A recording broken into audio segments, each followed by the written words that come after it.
जय माता दी, जय माँ शेरों वाली। आज हम सुखमय जीवन की कुंजियों के साथ प्रस्तुत हो रहा है।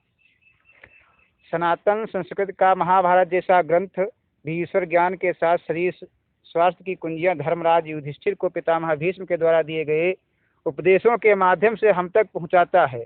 जीवन को संपूर्ण रूप से सुखमय बनाने का उन्नत ज्ञान संजोए रखा है हमारे शास्त्रों ने। सदाचार से मनुष्य को आयु, लक्ष्मी तथा इस लोक और परलोक में कीर्ति की प्राप्ति होती है। दुराचारी मनुष्य इस संसार में लंबी आयु नहीं पाता। अतः मनुष्य यदि अपना कल्याण करना चाहे तो भी उसे सदाचार का पालन करना चाहिए। कितना ही बड़ा पापी क्यों न हो, सदाचार उसकी बुरी प्रवृत्तियों को दबा देता है। सदाचार धर्मनिष्ठ और सच्चरित्र पुरुषों का लक्षण है। सदाचार ही कल्याण का जनक है और कीर्ति को बढ़ाने वाला है। इसी से आयु की वृद्धि होती है और यही बुरे लक्षणों का नाश करता है। संपूर्ण आगमों में सदाचार ही श्रेष्ठ बतलाया गया है और धर्म के प्रभाव से आयु की वृद्धि होती है। जो मनुष्य धर्म का आचरण करते हैं और लोक कल्याण कार्यों में लगे रहते हैं, उनके दर्शन न हुए हों तो भी केवल नाम सुनकर मानव समुदाय उनसे प्रेम करने लगता है। जो मनुष्य नास्तिक, क्रियाहीन, गुरु और शास्त्र की आज्ञा का उल्लंघन करने वाले, धर्म को न जानने वाले, दुराचारी, शीलहीन, धर्म की मर्यादा को भंग करने वाले तथा दूसरे वर्ण की स्त्रियों से संपर्क रखने वाले हैं, वे इस श्लोक में अल्पायु होते हैं और मरने के बाद नरक में पड़ते हैं। जो सदैव अशुद्ध व चंचल रहता है, नख चबाता है, उसे दीर्घायु नहीं प्राप्त होती। ईर्ष्या करने से, सूर्योदय के समय और दिन में सोने से आयु क्षीण होती है। जो सदाचारी, श्रद्धालु, ईर्ष्या रहित, क्रोधहीन, सत्यवादी, हिंसा न करने वाला, दोष दृष्टि से रहित और कपट शून्य है, उसे दीर्घायु प्राप्त होती है। प्रतिदिन सूर्योदय से 1 घंटा पहले जागकर धर्म और अर्थ के विषय में विचार करें। मौन रहकर दंत धावन करें। दंत धावन के बिना देव पूजा व संध्या न करें। देव पूजा व संध्या किए बिना गुरु, वृद्ध, धार्मिक, विद्वान पुरुष को छोड़कर दूसरे किसी के पास न जाए। सुबह सोकर उठने से पहले अपने माता पिता, आचार्य तथा गुरुजनों को प्रणाम करना चाहिए। सूर्योदय तक कभी न सोएं। यदि किसी दिन ऐसा हो जाए तो प्रायश्चित करें, गायत्री मंत्र का जप करें, उपवास करें या फलाहार ही पर रहें। स्नानादि से निवृत्त होकर प्रातःकालीन संध्या करें। प्रातःकाल की संध्या करके सूर्य के सम्मुख खड़ा हो जाना चाहिए। उससे समस्त तीर्थों में स्नान करने का फल मिलता है और वो सब पापों से छुटकारा पा जाता है। सूर्योदय के समय तांबे के लोटे में सूर्य भगवान को जल चढ़ाने से आंखों की रोशनी बढ़ती है। इस समय आंखें बंद करके भ्रूमध्य में सूर्य की भावना करनी चाहिए। सूर्यास्त के समय भी मौन होकर संध्योपासना करनी चाहिए। संध्योपासना के अंतर्गत शुद्ध व स्वच्छ वातावरण में प्राणायाम व जप किए जाते हैं। नियमित त्रिकाल संध्या करने वाले को रोजी रोटी के लिए कभी भटकना नहीं पड़ता, किसी के आगे हाथ नहीं फैलाना पड़ता, ऐसा शास्त्रों का वचन है। ऋषि लोग प्रतिदिन संध्योपासना से ही दीर्घजीवी हुए हैं। वृद्ध पुरुषों के आने पर तरुण पुरुष के प्राण ऊपर की ओर उठने लगते हैं। ऐसी दशा में जब वो खड़ा होकर स्वागत और प्रणाम करता है तो वे प्राण पुनः पूर्वावस्था में आ जाते हैं। किसी भी वर्ण के पुरुष को पराई स्त्री से संसर्ग नहीं करना चाहिए, पर स्त्री सेवन से मनुष्य की आयु जल्दी समाप्त हो जाती है। इसके समान आयु को नष्ट करने वाला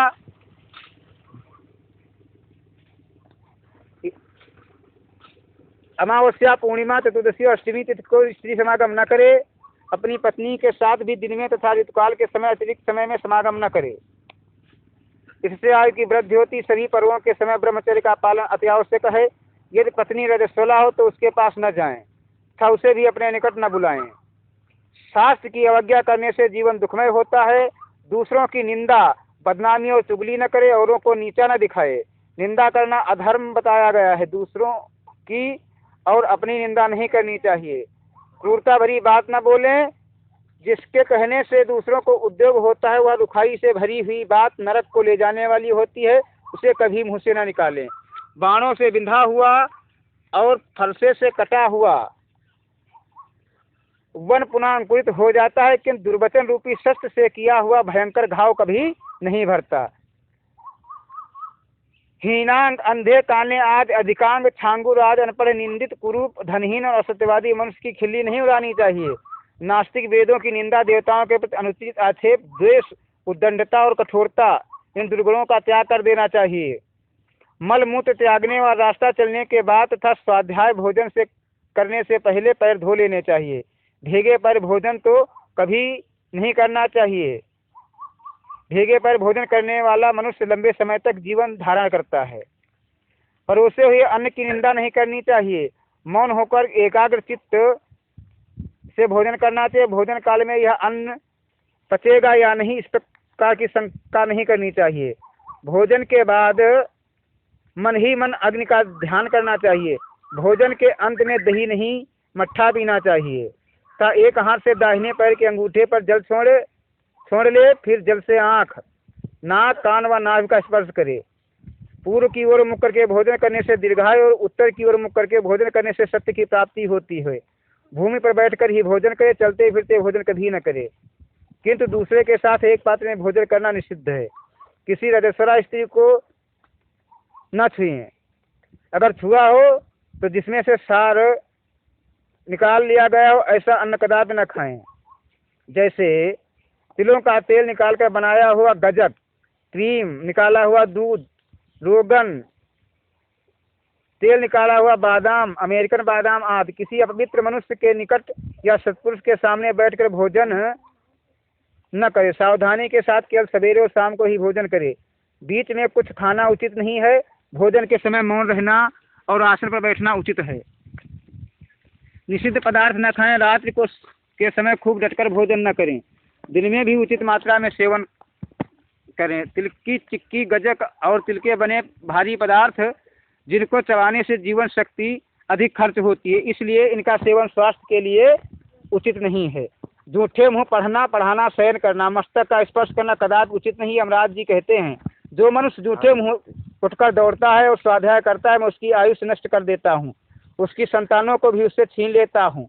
जो संध्या आदि अनाध्याय के समय भी अध्ययन करता है, उसे वैदिक ज्ञान और आयु का नाश हो जाता है।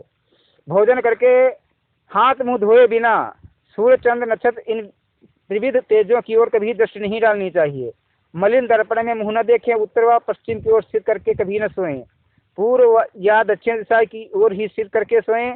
नास्तिक मनुष्यों के साथ कोई प्रतिज्ञा न करें। आसन को पैर से खींचकर या फटे हुए आसन पर न बैठें। रात में स्नान न करें। स्नान के पश्चात तेल आदि की मालिश न करें। भीगे कपड़े न पहने। गुरु के साथ कभी हठ नहीं ठानना चाहिए। गुरु प्रतिकूल बर्ताव करते हो तो भी उनके प्रति अच्छा बर्ताव करना ही उचित है। गुरु की निंदा मनुष्यों की आयु नष्ट कर देती है। महात्माओं की निंदा से मनुष्यों का अकल्याण होता है। सिर के बाल पकड़कर खींचना और मस्तक पर प्रहार करना वर्जित है। दोनों हाथ हटाकर उनसे अपना सिर न खुजलाएं। बारंबार मस्तक पर पानी न डालें। सिर पर तेल लगाने के बाद हाथ से दूसरे अंगों का स्पर्श नहीं करना चाहिए।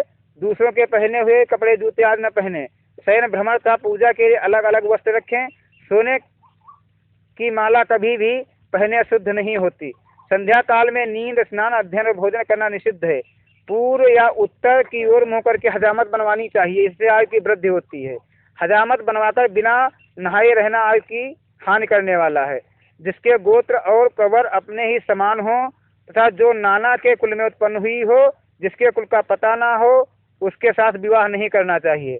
अपने से श्रेष्ठ या समान कुल में विवाह करना चाहिए। तुम सदा उद्योगी बनो रहो, क्योंकि उद्योगी मनुष्य ही सुखी और उन्नतशील होता है। प्रतिदिन पुराण, इतिहास, उपाख्यान तथा महात्माओं के जीवन चरित्र का श्रवण करना चाहिए। इन सब बातों का पालन करने से मनुष्य दीर्घजीवी होता है। पूर्व काल में ब्रह्मा जी ने सब वर्ण के लोगों पर दया करके यह उपदेश दिया था, यह यश, आय और स्वर्ग की प्राप्त कराने वाला तथा परम कल्याण का आधार है। ये जो जानकारी हमने आपको दी, ये महाभारत के अनुशासन पर्व से संकलित की गई है। प्रिय मित्रों, ये वीडियो आप लोगों को पसंद आई हो तो कृपया सब्सक्राइब और लाइक जरूर करें। तब तक के लिए जय माता दी, जय मां शेरों वाली।